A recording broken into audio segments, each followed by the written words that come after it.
भूर्भुवः स्वः तत्सवितुर्वरेण्यं भर्गो देवस्य धीमहि धियो यो नः प्रचोदयात्।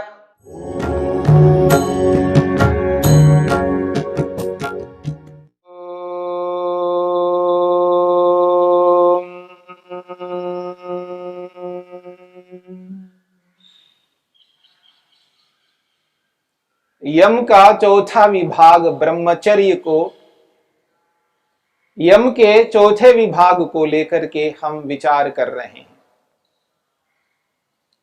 ब्रह्मचर्य, अहिंसा, सत्य, अस्तेय और ब्रह्मचर्य चौथा विभाग। ब्रह्मचर्य के संदर्भ में प्रत्येक ऋषि ने उसकी महिमा गाई है। ऐसे कोई ऋषि नहीं हुए जिन्होंने ब्रह्मचर्य की महिमा नहीं गाई। ब्रह्मचर्य एक आधार है,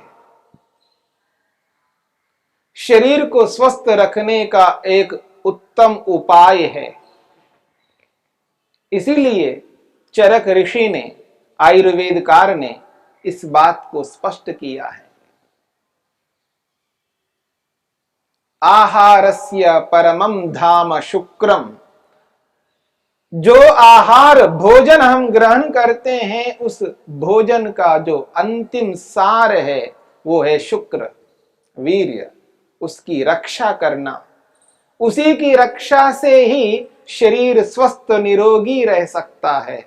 और जिसका शरीर स्वस्थ है, निरोगी है, वो अपने लक्ष्य को पूर्ण कर सकता है। वीर्य रक्षा करने के बहुत सारे उपाय हैं। विषय भोगों में लिप्त व्यक्ति वीर्य रक्षा नहीं कर सकता। इसलिए ऐसे व्यक्ति को ऊर्ध्वरेतस बनना होता है, अर्थात परमपिता परमात्मा को पाने के लिए उसको पुरुषार्थ करना होता है। जब व्यक्ति यम, नियम, आसन, प्राणायाम, प्रत्याहार, धारणा, ध्यान इनमें लगा रहता है, अपने प्रयोजन को पूरा करने के लिए सतत योग में युक्त रहता है, तो उसके लिए विषय भोगों में लिप्त होने के लिए समय नहीं बचता। जब व्यक्ति योग को जीवन में धारण नहीं करता है तो उसके पास समय ही समय है। उसको समय को व्यतीत करना, टाइम पास करना दुष्कर होता है। इसलिए आप देखेंगे बहुत से ऐसे लोग होते हैं जिनके पास इतना समय होता है, उनका समय व्यतीत नहीं हो पाता है, टाइम पास नहीं हो पाता है। ऐसे लोग विषय भोगों से युक्त होकर के अपने शरीर को रोगग्रस्त बना लेते हैं, रोगमय शरीर को बना लेते हैं। इसलिए कहा जाता है योग को जीवन में धारण करो। जब योग से युक्त होते हैं तो उसके पास समय ही नहीं रहता है, बल्कि समय बहुत कम लगता है। भगवान ने 24 घंटे दिए, यदि 36 घंटे देते तो और अच्छा होता है, मेरे पास समय नहीं है। ये उस स्थिति में संभव है जब व्यक्ति अपने आप को योग से युक्त कर दे, अपने जीवन को योगमय बना ले। तब उसका जो ब्रह्मचर्य है वो उस ईश्वर को प्राप्त करने में खर्च होगा। उसका जो वीर्य है, शुक्र है, वो विषय भोगों के लिए खर्च नहीं होगा। उसका वीर्य ईश्वर को प्राप्त करने में खर्च होगा। और इसी ब्रह्मचर्य के कारण से व्यक्ति ऊर्ध्वरेतस बन करके समस्त पापों को समाप्त करता है। भविष्य में फिर एक भी पाप नहीं कर सकता। इसलिए महर्षि वेदव्यास ने महाभारत में एक प्रसंग में कहते हैं, सत्ये रतानाम सततम दान्तानाम ऊर्ध्वरेतसाम ब्रह्मचर्यम दयेद राजन सर्व पापानि उपासितम। सत्यरता नाम, जो व्यक्ति सत्य में रत है, सत्याचरण करने में लगा हुआ है, उसके सत्याचरण में लगने के कारण से उसका वीर्य उसी में खर्च होता है। सततम दान्ता नाम, जो व्यक्ति निरंतर अपनी इंद्रियों को अपने वश में रखने में लगा हुआ है, इंद्रियों पर दमन करने में लगा हुआ है, इंद्रियों को जीतने में लगा हुआ है, उसका वीर्य उसी में खर्च होता है। क्योंकि ऊर्ध्वरेतसाम, क्योंकि वो ईश्वर को प्राप्त करना चाहते हैं, वो ऊपर उठना चाहते हैं, वो इस संसार में बार बार आकर के जन्म मृत्यु को प्राप्त होना नहीं चाहते हैं, वो ऊर्ध्वरेतस बनना चाहते हैं। इसलिए कहा जा रहा है ब्रह्मचर्यम उपासितम। जब व्यक्ति ब्रह्मचर्य की उपासना करता है, अर्थात ब्रह्मचर्य की रक्षा करता है, तो वो कहते हैं, हे राजन, सर्व पापानि दहेद, सारे पापों को वो समाप्त कर देता है, भस्म कर देता है। कौन? ब्रह्मचर्य। बहुत बड़ी महिमा है इस ब्रह्मचर्य की। बिना ब्रह्मचर्य के व्यक्ति विशेष सुरक्षा नहीं कर सकता। इसलिए कहा जा रहा है ब्रह्मचर्येन राजा राष्ट्रम विरक्षति। वेद कहता है, जिसे वास्तव में राजा कहते हैं, देश का जो राजा है वो ब्रह्मचर्य से युक्त होना चाहिए। ब्रह्मचर्येण राजा राष्ट्रम विरक्षति। वेद कहता है ब्रह्मचर्य के माध्यम से ही राजा राष्ट्र की रक्षा कर सकता है, राष्ट्र को सुरक्षित रख सकता है, राष्ट्र को उन्नत कर सकता है, राष्ट्र को महान बना सकता है। परंतु आज ऐसी स्थिति नहीं हो रही है। उसके पीछे एक बहुत बड़ा कारण है ब्रह्मचर्य का पालन ना होना, संयम का ना होना। जीवन में संयम नहीं है।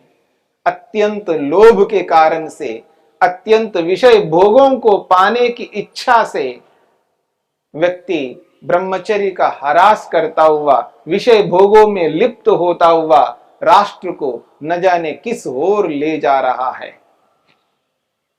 राष्ट्र की रक्षा बिना ब्रह्मचर्य के नहीं हो सकता। इसलिए कहा जा रहा है, वेद कहता है ब्रह्मचर्येन राजा राष्ट्रम विरक्षति। ब्रह्मचर्य के माध्यम से ही इस राष्ट्र को सुरक्षित किया जा सकता है। आचार्यो ब्रह्मचारी। आचार्य को किस प्रकार होना चाहिए, अध्यापक को किस प्रकार होना चाहिए, टीचर कैसा हो, अध्यापक किस प्रकार का हो, तो वेद कहता है आचार्यो ब्रह्मचारी। आचार्य को ब्रह्मचारी होना चाहिए, आचार्य को ब्रह्मचर्य का पालन करना चाहिए, रजवीर की रक्षा करनी चाहिए। और जो अध्यापक, जो गुरु, जो आचार्य ब्रह्मचर्य की रक्षा नहीं करता, वो व्यक्ति वास्तव में आचार्य नहीं है। वो आचरण नहीं दे सकता, वो ऐसी शिक्षा नहीं दे सकता जिस शिक्षा को पाकर वो विद्यार्थी अपने मनुष्य के प्रयोजन को पूर्ण कर सके, वो कृतकृत्य हो सके। इसलिए आचार्य को भी, अध्यापक को भी, गुरु को भी ब्रह्मचर्य का पालन करना है। आचार्यो ब्रह्मचारी। ब्रह्मचारी प्रजापति ही, और जो प्रजापति है, प्रजा की रक्षा करने वाला राजा है, उसको भी ब्रह्मचारी होना चाहिए। अर्थात रजवीर की रक्षा उन्हें भी करनी है। जो स्त्री के रूप में हो वो रज की रक्षा करे, जो पुरुष के रूप में हो वो वीर की रक्षा करे। जो भी राजा हैं उनको रजवीर की रक्षा करनी है। इसलिए कहा जा रहा है ब्रह्मचारी प्रजापति ही, जो प्रजा की रक्षा करने वाले हैं उनको ब्रह्मचर्य का पालन करना है। आचार्यो ब्रह्मचारी ब्रह्मचारी प्रजापति प्रजापतिर्विराजति। और जो प्रजापति है, जो प्रजा के पालक है, प्रजा के रक्षक है, वो विराजति, वो संपूर्ण उस देश में, उस राष्ट्र में फैल जाते हैं, उनकी कीर्ति गाई जाती है, उनका यश होता है। जो ब्रह्मचर्य का पालन करते हैं, जो स्वयं संयम में रहते हैं और इस राष्ट्र को भी उन्नत करते हैं, ऐसे लोग इस संसार में यश को प्राप्त होते हैं, कीर्ति को प्राप्त करते हैं। इसलिए कहा जा रहा है प्रजापतिर विराजति। अंत में कहा है विराट इंद्रो अभवत वशी। और जो यश को प्राप्त हो जाता है, ऐसा वो राजा, ऐसा वो गुरु आचार्य, वो इंद्र बन जाता है, इंद्रियों को जीतने वाला बन जाता है, इंद्रियों को अपने वश में करने वाला बनता है, इंद्रिय जित बन जाता है। इसलिए इस ब्रह्मचर्य की महिमा बहुत ऊंची है। महर्षि वेदव्यास ने इस योग की व्याख्या करते हुए, ब्रह्मचर्य की व्याख्या करते हुए योग में कहते हैं यस्य लाभात अप्रतिघान गुणान उत्कर्षयति। यस्य लाभात, जिस ब्रह्मचर्य के लाभ से, जिस ब्रह्मचर्य के पालन के कारण से, अप्रतिघान गुणान उत्कर्षयति, ऐसे गुणों को उत्कर्षयति उन्नत करता है, बढ़ाता है, जो कि अप्रतिघान, जो न दबने वाले हैं, ऐसे गुणों को अपने जीवन में लाता है। उन गुणों को कोई दबा नहीं सकते, कोई समाप्त नहीं कर सकते। उत्कृष्ट गुण, अप्रतिघान गुणान उत्कर्षयति। जिस ब्रह्मचर्य के लाभ से मनुष्य विभिन्न प्रकार के गुणों को, उत्कृष्ट गुणों को अपने जीवन में धारण कर लेता है, महान बन जाता है। ऐसे ब्रह्मचर्य का पालन करने वाला जो व्यक्ति है, उसको देवलोग भी लालायित होते हैं, उनको देखना चाहते हैं। वेद कहता है ऐसे ब्रह्मचारी को, ऐसे ब्रह्मचर्य का पालन करने वाले व्यक्ति को देवलोग भी आकर के देखना चाहते हैं। इसलिए इस ब्रह्मचर्य की महिमा को जानना है, समझना है और इसकी रक्षा करना है। इसके बिना हम अपने प्रयोजन को पूरा नहीं कर सकते। प्रयोजन को पूरा करना है तो हमें इस बात को समझना है।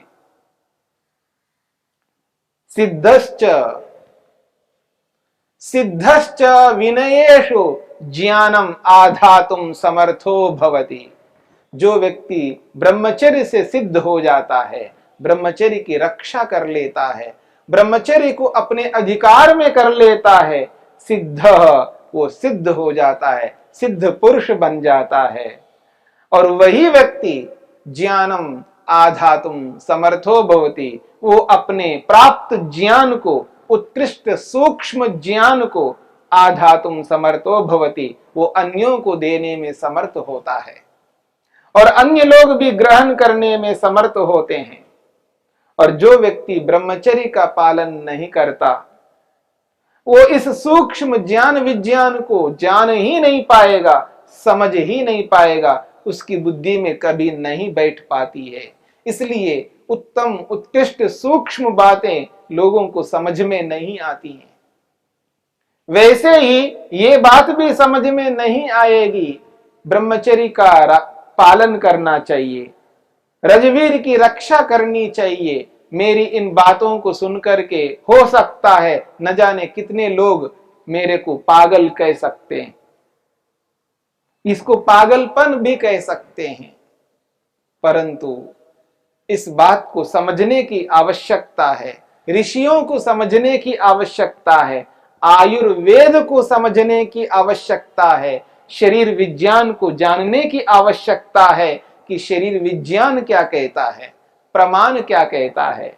आप मेरी बात को मत मानिए, आप अपनी बात को मत मानिए, प्रमाण की बात को मानिए। प्रमाण क्या कहता है, स्टैंडर्ड क्या कहता है, आयुर्विज्ञान क्या कहता है। शरीर को समझना है तो शरीर विज्ञान को समझना होगा। बिना शरीर विज्ञान को समझे यदि कोई ऐसी मान्यता बना लेता है कि देखो ये क्या बोला जा रहा है, वीर की रक्षा करनी चाहिए, रजवीर की रक्षा करनी चाहिए, ये तो पागलपन है।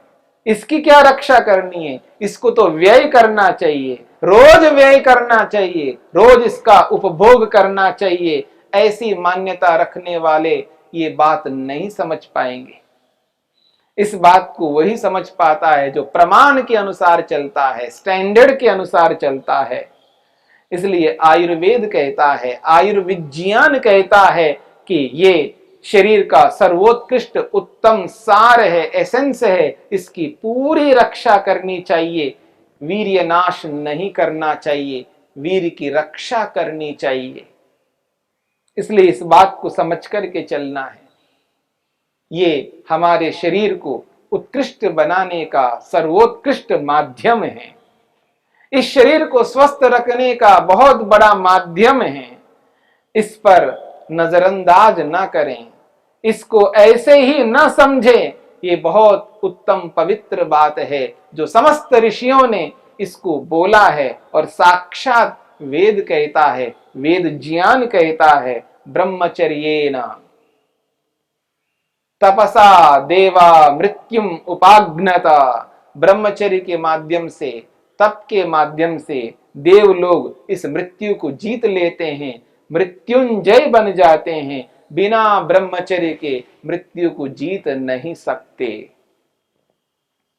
इसलिए वेद इस बात को लेकर के विशेष ध्यान दिलाता है कि व्यक्ति को ब्रह्मचारी होना चाहिए, आचार्य को ब्रह्मचारी होना चाहिए, राजा को ब्रह्मचारी होना चाहिए और गृहस्थी को भी ब्रह्मचारी होना चाहिए। गृहस्थ ब्रह्मचारी है। जब इतनी बात कही जा रही है, वेद कह रहा है, ऋषि कह रहे हैं और आयुर्विज्ञान कहता है, शरीर विज्ञान भी इसी बात को पुष्ट करता है, इसके उपरांत भी कोई व्यक्ति इस बात को कहे कि ये पागलपन है, तो व्यक्ति प्रमाण पूर्वक नहीं चलता है, स्टैंडर्ड के अनुसार वो नहीं जीता है। इसलिए प्रमाण के अनुसार चलते हुए हम प्रमाण की बात को स्वीकार करेंगे। आप मेरी बात, अपनी बात को स्वीकार कभी ना करें। यदि जब कभी किसी बात को स्वीकार करना है तो प्रमाण की बात को स्वीकार करना है, तभी हम ब्रह्मचर्य को सुरक्षित कर पाएंगे, अपने शरीर को स्वस्थ कर पाएंगे और अपने लक्ष्य तक पहुंच पाएंगे। यही ब्रह्मचर्य की महिमा है।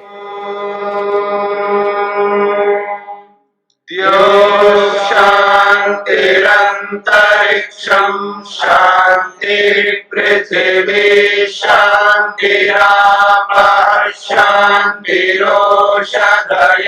शांतिः वनस्पतयः शांतिर्विश्वे देवाः शांतिर्ब्रह्म शांति सर्वं शांति शांतिरेव शांति क्षमा शांतिरेधि।